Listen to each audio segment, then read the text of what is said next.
Hello and welcome to Moscato and Tea. This is the show for all things beauty, business, and community with your host, Inez and Chiquita. Keeping it raw, real, and unfiltered. Morning or hello. I have no idea where I'm at right now. How much Moscato have you had? We're just starting. What are you talking about? I'm popping the bottle right now. As a matter of fact, I have it all getting ready here. Yeah, pop them bottles. And then, whoa! Yay! Welcome. Welcome. Yes. Welcome to our show. So today we have a guest. Yes, a lovely guest. So I'm going to let her go ahead and introduce herself and tell us what she's all about. Yes. Welcome to the show. Thank you, ladies. Thanks for having me here. My name is Veronica Tharma, and I am going to talk to you guys about SOS Fashion, which is a style consulting service I provide. Wow, nice. Okay. As I poured the Moscato, you can't hear it. Gotta have that Moscato. Yes. I'm going to stay away from that, even though it's very tempting. Yes. I'm a cheap date. It's okay. And I'm driving. Yes. Well, welcome to the show, Veronica. We thank you for coming and hanging with us. Absolutely. You know, it's all about girl power. Woo-hoo. Yeah. So tell us. Cheers. I'm not drinking. Yeah, it's okay. So tell our listeners and tell us, how did you get started? Well, it's so I'm originally from Europe. I was born in India. I grew up in France. I mostly grew up in Paris. And so I was in college at the time. I was doing biology. And so a friend of mine was telling me, like my closest friend, a guy, and he was like super sad because he couldn't find a girlfriend. And I'm like, dude, you have to dress for the part because you're looking at girls that are super well dressed and you're wearing sweatpants and sweatshirts and baggies, right? So he's like, no, I want them to see me for who I am, the inside and not the outside. I'm like, what are you looking at right now? Are you looking at the inside of the girl? Like how beautiful her heart is? Right. Exactly. So I dragged him to a H&M actually at that time. And so he was like, I'm not going to buy anything. He's like, you're not going to make me buy anything. I'm like, no, I'm just going to show you how you can do stuff. And so I went there, showed him different options, and he ended up buying everything. Oh, wow. And since then, he started dressing up by himself and, would ask me for advice and all that stuff. And then now he has a long-term relationship, of course, after that. Perfect. Moral of the story. Yeah. But so this one day he was walking. I was in the library. I was studying for my exams. And I was looking at all these other students who were like miserable and, dragging their feet into class. And it all looked like super dark for me. And then my friend comes in dressed as I told him to. And I was like, wow, that's beautiful, and kind of lit up my spark or whatever you call that. And then I was like, I should do this to help my my friends and the students. And so that's how that whole idea came in. And I started helping students at that time to find their inner peace and, feel good about themselves. We all kind of get dragged into this thing about not feeling good about ourselves and you don't know how to dress and you can't really talk to your friends about it because they're gonna tease you and stuff. So it was really good for me I always wanted to help people and I thought this would be a great way to do that because once you feel good about yourself then you can go get anything you want basically. So I started helping students so for their first interviews, how to dress. And I also show them a little bit of their body language because that's important as well. And as I tell all my clients, you are being interviewed even before you start talking. Like the first 5 seconds when you walk into a room, they know if they're going to hire you or not. Or they know if they want you or not, no matter what job you're going to. So that's what I teach my clients. And how do you do that?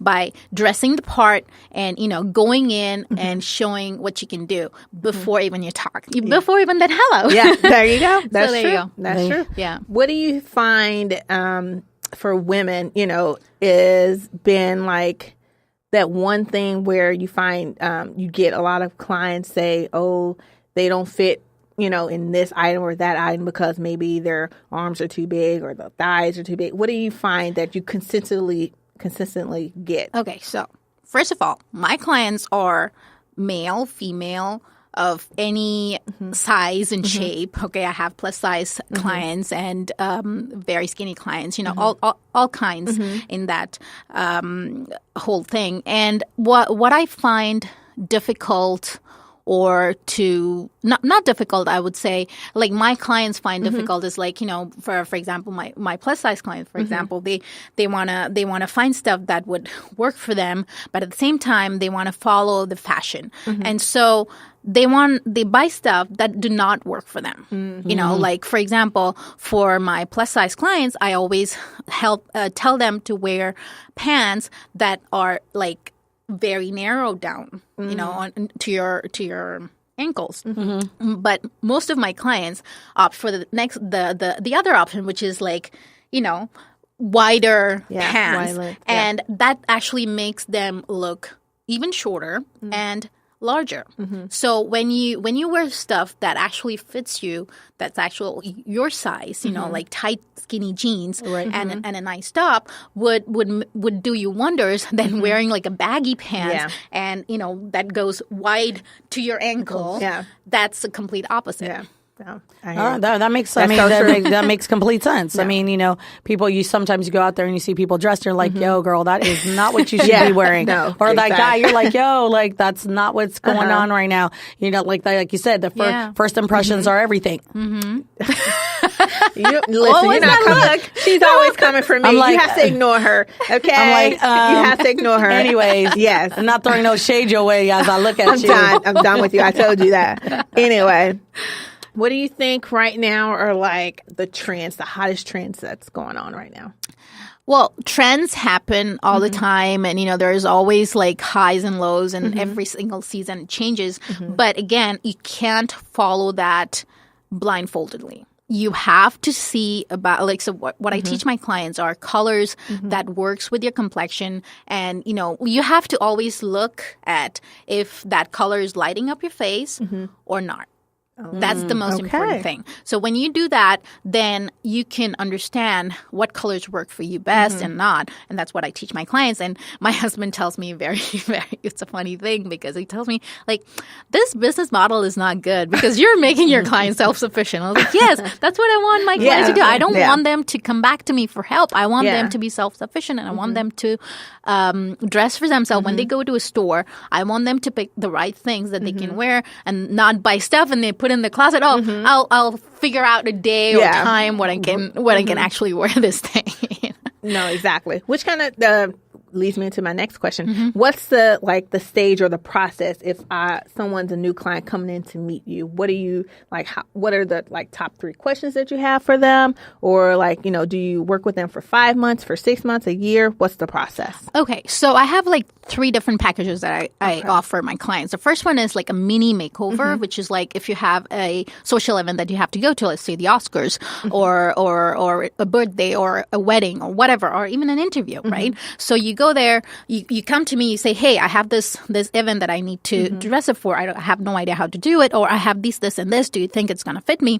So we're going to do a mini makeover session, I call it. So basically we meet up at a coffee shop and we talk it over the phone, and they tell me what their event is and tell me what they have or what they don't have. So then we meet up and I take them to a store where, according to what they've told me previously, and I show them what they can buy and wear for that particular event, actually, but they walk out with 3 different outfits from the same thing. Okay. So they get a mini session about what are the colors that work for them, what are the shapes that work for them, and I give them a cheat sheet of okay, these are the things that you should do and not do. And that's important as well. Right, no, for sure. Please never wear a salmon for whatever person. I had a client that color did not, and that's a beautiful color, but that did not work for them, so, and then they loved that color and they would try to wear them. I was so I showed them ways how to wear it. So I would, not wear close to, again, going back to that face, right? Complexions thing. So I would let them wear it, but not closer to their face. Maybe it's the pants or it's the detail of the belt or, stuff like that. Yeah. Okay. Nice. So 3 tiers. There we go. Yeah. No. So, and then what's the longest that you will work with a client? Like you say you're. Oh yeah. Sorry. So that's the first one. The second model is like a full complete makeover, which is like, we go through your entire wardrobe and I mix and match things that works for you and not work for you. And then we go shopping again together and I show you stuff that would work and not work. And we go through the whole entire process. We do the hair, makeup, and everything. Okay. Makeup, I used to have, back in Paris again, I used to have a whole team. I used to have my hairstylist that I work with. I used to have my makeup artist that I work with. Here, I have my hairstylist. He is amazing. But makeup artist, I tried with someone. And then I realized that at home, you don't have a makeup artist to do your makeup. Yeah, that's true. So I started helping my clients, showing them nice tips, like, because we're all like moms or busy women that want to put on their makeup right away, get a face and get going, right? Yeah. So I showed them like small tricks that would work for them and that they can do by themselves. Because at the end of the day, you're in front of your mirror and you want to do the same thing. And makeup artist is not going to help you figure that out because they do complex things. Yeah. Right. No, big for sure. No. So that's the second one. And the third one is the personal shopper. So if you have a budget for it and you want me to go shopping for you, you know exactly what you want, I do that. But that is only for very high-end clients who have that kind of money. Why I don't do that for a lower budget is like when you go to high street fashion, which is like, Zara or H&M or Apothecary or anything like that. Those are outfits that are not made to measure, and so the fitting changes every single time for the person. So you can't go for a particular size and be happy with it. You have to try it on to know, right? But when you go for high-end fashion, they have the measurements does not really change. So it's easier to shop that way. Makes sense. Yeah, no, big time. Yeah. Well, kind of a twofold question. Do you find it difficult, or how is the industry for you as a woman of color? And then second question, do you see a huge difference from the American clients to like clients in Paris or, London or anything like that? Okay, to answer your first question, of course it's difficult because but it's difficult here for me in LA because it's a new animal for me. LA for me is like, again, I'm being here for like about 7 years almost now. But LA is for me like, I consider it as like In-N-Out burgers. You go in there. It's like you go in there and if you don't know anything about In-N-Out burger, you're just going to order something off the chart, right? And you're like, oh, well, I don't know what the fuss about. Right. That's true. Then, if someone don't tell you about that secret menu, about the animal style, and all that stuff, you don't know. And LA for me is exactly the same. Like, like I'm learning things every single time. It's crazy. Yeah. So I really consider like In-N-Out burger and in LA, it's like a good example. Yeah. And the second question regarding clients from Paris and America, it's I wouldn't say it's different. It's kind of the same because everybody has the same problems in a sense, like who come to me for help. They don't know what to wear, or they have an idea of what works for them, but they're not too sure about it. So that in that perspective, it does not change. But it does change for me in the perspective of stores that I go to. Right. Because I have much more choice in Europe than here for sure. Of course. No, absolutely. Yeah. No. Oh, go ahead. No, I was just like, okay, it's amazing. And like, you see what you've done. I know Veronica's a client, just FYI. So that's how I've met her. We've talked and we've done this. And she's very passionate about, as you could tell, as you could see, she's very passionate about that. And then just really quickly, Veronica, because we're going to be wrapping up, but your handbags, are you still on that as well? Yeah. I'm working on it. I'm having, so I'm launching a new handbag line, which is made in India, completely handmade, embroidered and all that stuff, made of raw silk, organic. So I'm finalizing the production right now. Okay. So be on the lookout. We'll keep you posted on Veronica's handbag line, because I've seen some of of her Yeah. sample. Amazing. Perfect. Like beautiful Yeah. handbags. I was like, Yeah. damn, girl, I need to up my game a little Yeah, bit. And no, get one big of- time. Yeah. Yes. No, for sure. That's awesome. So Thank you. So you want to tell everybody where they can find you and everything? Okay, so I'm on Instagram at SOS Fashion 75, which is the zip code for Paris, 75. Oh, okay. Nice. And it's the same thing .com.